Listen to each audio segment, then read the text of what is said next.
A few moments later. Assalamualaikum warahmatullahi wabarakatuh. Perkenalkan, nama saya Husna Hatimah dengan NIM 12310923832. Nah, di sini saya akan menjelaskan cara mencari uji kolerasi, regresi, normalitas, homogenitas, dan uji T lewat SPSS.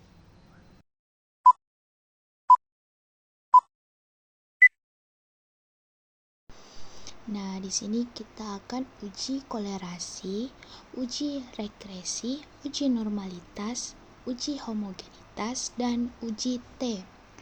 Nah, yang pertama kita akan melakukan uji kolerasi. Uji kolerasi adalah untuk mengetahui seberapa berpengaruh antara dua variabel, di mana di sini saya mengambil yaitu pengaruh kemampuan berhitung terhadap konsentrasi anak.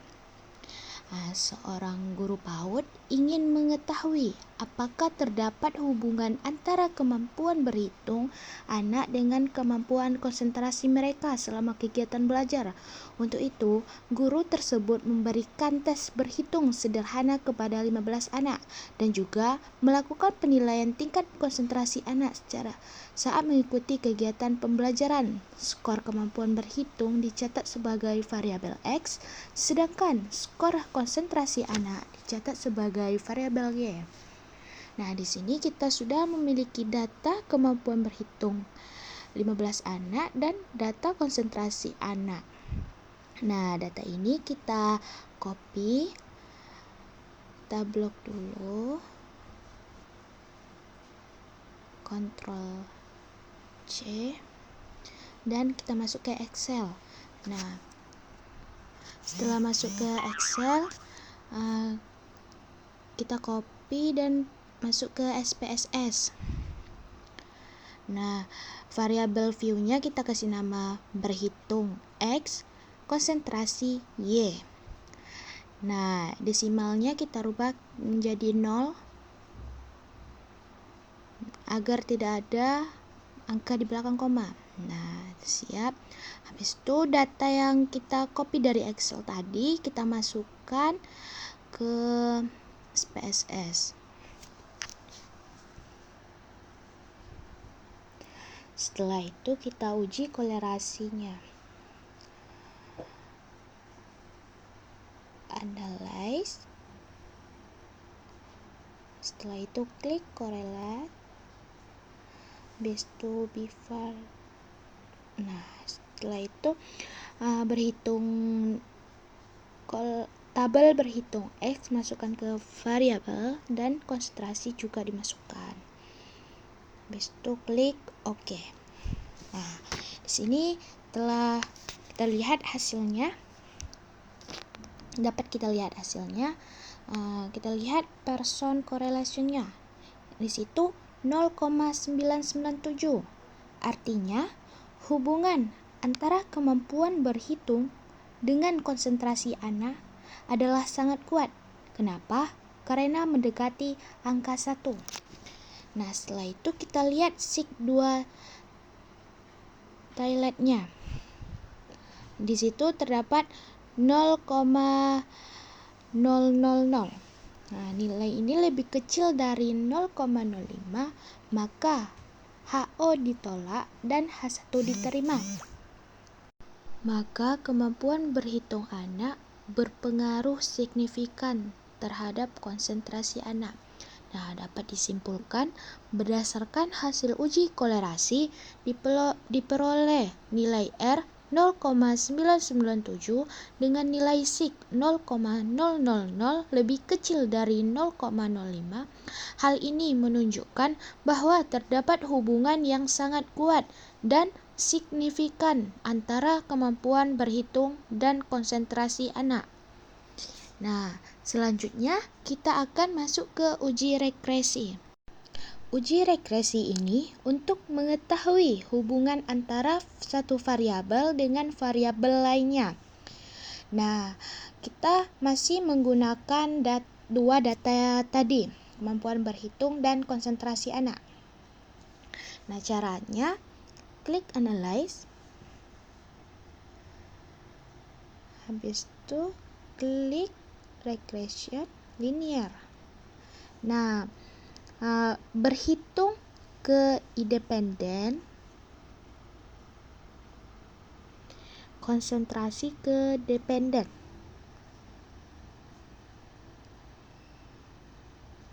Setelah itu klik OK. Nah, dapat kita lihat hasilnya. Kita lihat di R-square-nya yaitu 0,994.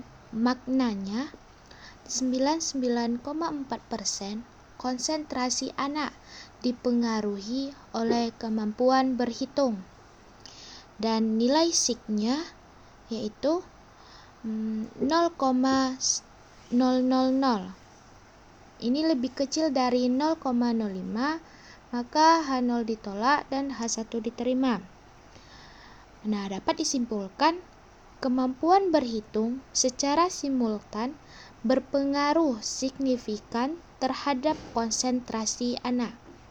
Nah, selanjutnya kita masuk ke uji normalitas.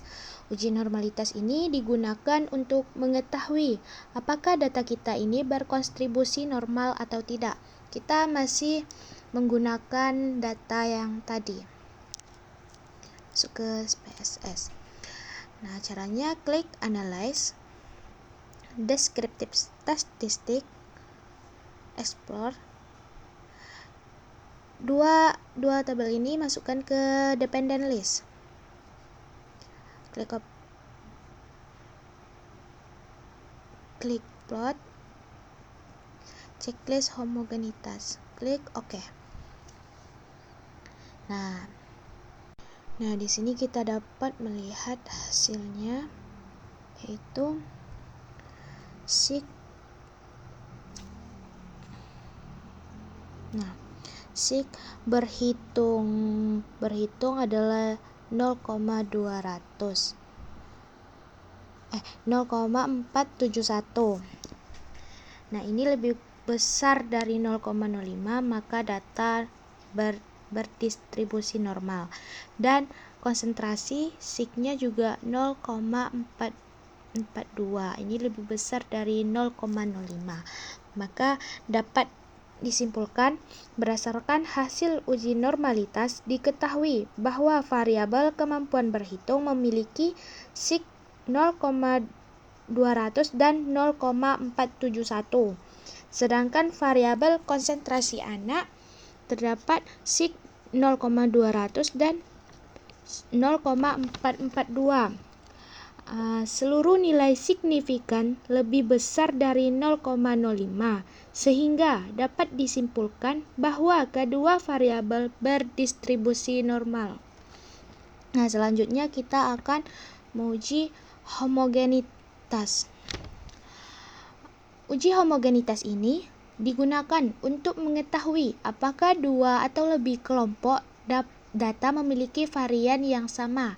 Contohnya, kita ingin menguji apakah penggunaan media pembelajaran yang berbeda dapat menghasilkan variasi kemampuan berhitung yang sama pada anak.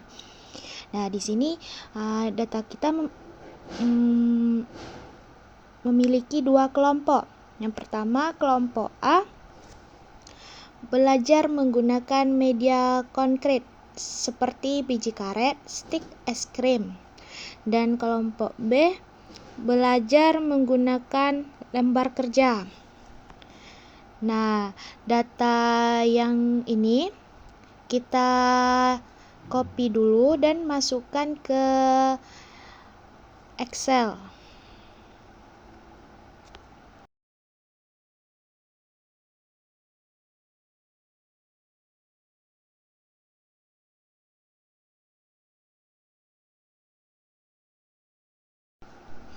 Nah, setelah kita masukkan di Excel, kita salin datanya dan masukkan ke SPSS.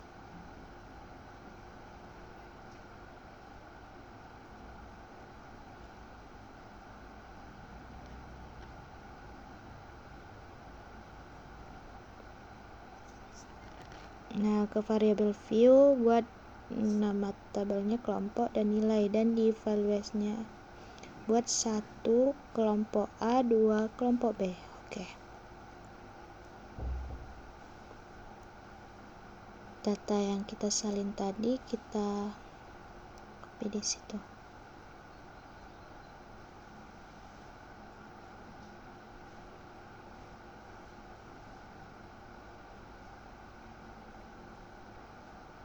Nah, setelah itu kita uji homogenitasnya. Klik analyze, klik compare, klik on Y ANOVA, masukkan nilai ke dependen dan kelompok ke faktor.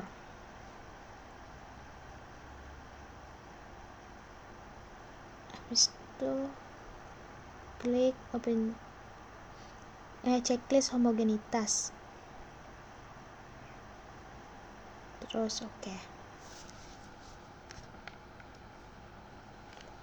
Nah, di sini dapat kita lihat signya adalah 0,353, lebih besar dari 0,05, maka data varian homogen. Nah, dapat disimpulkan uji homogenitas menunjukkan sig 0,353 lebih besar dari 0,05, maka data memiliki varian yang homogen. Nah, selanjutnya kita memasuki ke uji T. Uji T digunakan untuk mengetahui apakah terdapat perbedaan rata-rata antara dua kelompok. Nah, kita masih menggunakan data yang tadi. SPSS. Nah, caranya yaitu klik analyze,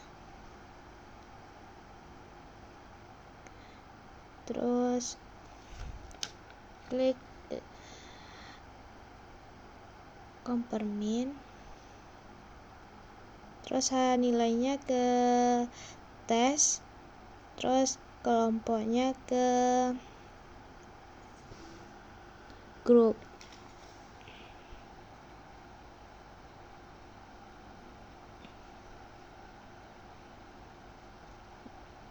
Grup 1 1, grup 2 2. Continue, klik OK.